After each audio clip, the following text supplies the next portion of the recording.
तुम्हारे पास इस जमाने में 5 लाख एक्स्ट्रा है तो मेरे अंदाजे के मुताबिक उस पर हज फर्ज हो चुका। और मेरे आका सल्लल्लाहु अलैहि वसल्लम ने फरमाया, जिस पर हज फर्ज हुआ और वो हज के लिए नहीं गया, मेरे आका फरमाते मुझे इसकी परवाह नहीं कि वो यहूदी होके मरे या ईसाई होके मरे। हज की फर्जियत को हल्के में लेते लोग। मैं वहां हज में अक्सर जाकर देखता हूं, सबसे बूढ़े हाजी कहीं के होते हैं तो हिंदुस्तान के, पाकिस्तान के, बांग्लादेश, सबसे बूढ़े हाजी ऐसे लटके हुए आते हैं बेचारे। उनको ना अरफात का मैदान मालूम, न मीना, न मुजदलफा। अहकाम क्या करेंगे? रास्ते पे बैठ गए, बुलाते चलिए हाजी साहब अरफात का मैदान वहां है, उसमें ठहरना फर्ज है। कहा नहीं बाबा थक गए, अल्लाह माफ करेगा। अल्लाह तो यहां हिंदुस्तान में भी माफ करता। गए तो पैसे दे करके, अहकाम तो पूरे करने ही है। अगर अहकाम किए बगैर तुम ये कहते बैठ जाओ तो मेरे अजीजों ये मजाक है। इसीलिए जवानी में अगर माल आ गया, इस्तिताअत आ गई तो जवानी में हज फर्ज है। इंडोनेशिया वालों के बारे में हमने सुना है, हज नहीं करते तो उनको लड़की भी नहीं देते हैं। शादी करने से पहले पहले वहां जवान लोग हज कर चुके होते हैं। हज नहीं तो उम्रा। गरीब आदमी उम्रा करेगा तो उसको बीवी मिलेगी। लिहाजा आप में से जो इस तरह के ख्यालात पालते हो कि अभी बहुत काम बाकी है, बाद में देख लेंगे हज, तो उनके लिए ये वईद है। कुछ बूढ़े जा चुके हज के लिए, लेकिन बहुत से तो ऐसे हैं मौत आ गई, वो प्लानिंग करते रह गए और मौत आ गई। फिर उनके लिए वही वईद है जो हदीस पाक में आई है। पता नहीं उनका खात्मा किस अंजाम के साथ हुआ हो। हुजूर फरमाते मुझे इसकी परवाह नहीं कि यहूदी होके मरे या ईसाई होके मरे। अल्लाह ने अगर ताकत दी है, इस्तिताअत दी है और माल दिया है तो हज कर लिया करे। ये हज के अहकाम भी इस पारे में आज हमने तिलावत की है। और खुसूसियत के साथ आखिरी बात मैं अर्ज करूं, तीसरे पारे की शुरुआत थी, हमने जो आयतें तिलावत की वो आयतल कुर्सी है। अल्लाहु ला इलाहा इल्ला हुवल हय्युल क़य्यूम। ये एक आयत ऐसी है जिसको आयतल कुर्सी कहते हैं। एक आयत है पूरी और इसके मुताल्लिक फजाइल इतने आए हैं कि अल्लाह ताला ने अपने रसूल को खास तोहफे के तौर पर आयतल कुर्सी अता फरमाए। जो आयतल कुर्सी पढ़ लेता है वो सारी बलाओं से महफूज है।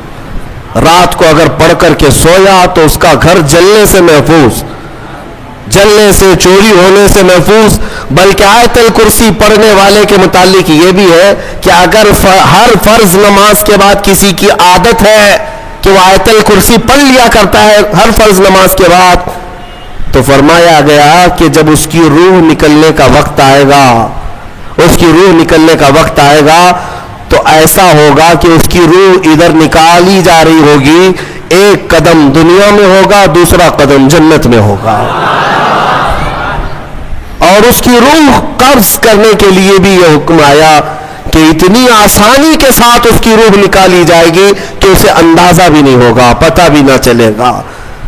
आयतल कुर्सी पढ़ने की आदत डालो, हिफाजत के लिए भी। और जो अल्लाह रब्बुल इज्जत से बेपनाह मोहब्बत करना चाहता है, अपने रब से बेपनाह मोहब्बत करके करीब होना चाहता है, उसे आयतल कुर्सी का विर्द जरूरी है। वो जिस कदर आयतल कुर्सी पढ़ेगा मौला ताला उतना करीब उस बंदे को करता जाएगा। और एक बात याद रख लें, अल्हम्दुलिल्लाह बचपन से हमें भी आदत है, आयतल कुर्सी पढ़ने वाले की एक और फजीलत है कि उसे फिर दूसरी कुर्सी की लालच भी नहीं आएगी। हाँ, कुर्सी वालों को मैं ये कहता हूं आयतल कुर्सी पढ़ा करो ताकि ये नहुसत दिल से निकल जाए। ये कुर्सी, वो कुर्सी, वो कुर्सी, ये कुर्सी, कब तक कुर्सियों के पीछे चलोगे? जिसके पास आयतल कुर्सी हो, जैसे देखो अजमेर के ख्वाजा की कुर्सी आज तक कोई नहीं हिलाता, कोई नहीं हिलाता। और उस कुर्सी के लिए कभी इलेक्शन भी नहीं होता। हमारी बात हमारे और 100 नस्लें भी आएंगी, हिंदुस्तान का बादशाह वो नस्लें गरीब नवाज को ही समझा करेंगी। क्यों? वो आयतल कुर्सी वाले बादशाह है। लिहाजा है सुन्नी मुसलमानों, आयतल कुर्सी का विर्द रखो। ये कुर्सियों की लालचें भी बहुत खतरनाक होती हैं। बसा औकात इंसान को काफिर बना देती हैं, बसा औकात इंसान को गुमराह कर देती हैं। हमने देखा है औलिया इकराम की तालीम में, औलिया इकराम जब किसी की तरबियत करते हैं ना तसव्वुफ में, तो तरबियत में सबसे पहले वो दो चीजों को मारते हैं। पहली चीज ये है कि खाने में लालची ना हो, बहुत ज्यादा खाना बंद कर दो। अगर किसी वली के दरबार में तरबियत लेना है तो पहली तरबियत वो ये करते हैं खाने पर कंट्रोल। और दूसरी तरबियत किसी भी मकाम, मर्तबे, मनसब और कुर्सी की लालच हरगिज नहीं। कोई अमल इसलिए नहीं करेगा कि मुझे ये मकाम मिले, दुनियावी मनसब मिले। इसीलिए मेरे आका सल्लल्लाहु तआला अलैहि वसल्लम ने भी इरशाद फरमाया कि दुनिया तलब करने वाला अगर इल्म दीन भी हासिल करेगा तो ऐसा ही है जैसे खिंजीर के गले में मोतियों का हार डाला जा रहा है। हुब्बे जाह, हुब्बे माल, हुब्बे मकाम, हुब्बे मनसब, ये बुरी खसलतें हैं। अल्लाह इन तमाम चीजों से हमें महफूज रखे। मन रका फरफा, हुजूर ने फरमाया जो झुक गया अल्लाह उसे बुलंद करता है, और जो अकड़ गया अल्लाह उसे हमेशा जलील करता है। तो ये कुर्सियां ही हैं जो अकड़ पैदा करती हैं। आयतुल कुर्सी का विर्द हमेशा रखो, बहुत सारी चीजों से तुम्हें महफूज कर देगी। आखिरी बात, सो इसमें तीसरे पारे की एक बहुत ही अहम चीज बयान हुई है। वो क्या है? इब्राहीम अलैहिस्सलातु तस्लीम ने एक बार अल्लाह रब्बुल इज्जत की बारगाह में सवाल किया, ऐ मौला मुझे दिखा तुम मुर्दों को जिंदा कैसे करता है। अल्लाह ने पूछा, क्या इब्राहीम क्या तुझे यकीन नहीं है? कहा क्यों नहीं, यकीन है मौला, लेकिन आंखों से देखना चाहता हूं। लियतमइन्न क़ल्बी, ताकि मेरे दिल को इत्मीनान हो जाए। सुनो, अल्लाह मुर्दों को जिंदा करता है या नहीं करता है? रब तबारक व तआला कादिर मुतलक है, सब बिखर जाने के बाद भी वो दोबारा जिंदा करेगा।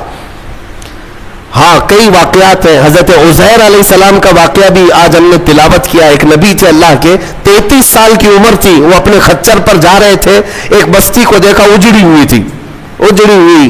उन्होंने ये पूछा अल्लाह की बारगाह में, क्या मौला ये सब पूरी बस्ती उजड़ गई, यहाँ न सब्जे उगते हैं, न दरख्त, न पौधे, कुछ नहीं, क्या फिर इस बस्ती को तू दोबारा जिंदा करेगा? तो हजरत उज़ैर अलैहिस्सलाम को उसी वक्त नींद लग गई, सो गए। वो सोए तो 100 साल के लिए सो गए, 100 साल के लिए वही सो गए। और जिस खच्चर पर आए थे, जो खाना लेकर के आए थे, उसको भी नींद लग गई। नींद क्या है, मौत की बहन है। अल्लाह ने सुला दिया। 100 साल के बाद उठाया अल्लाह ने।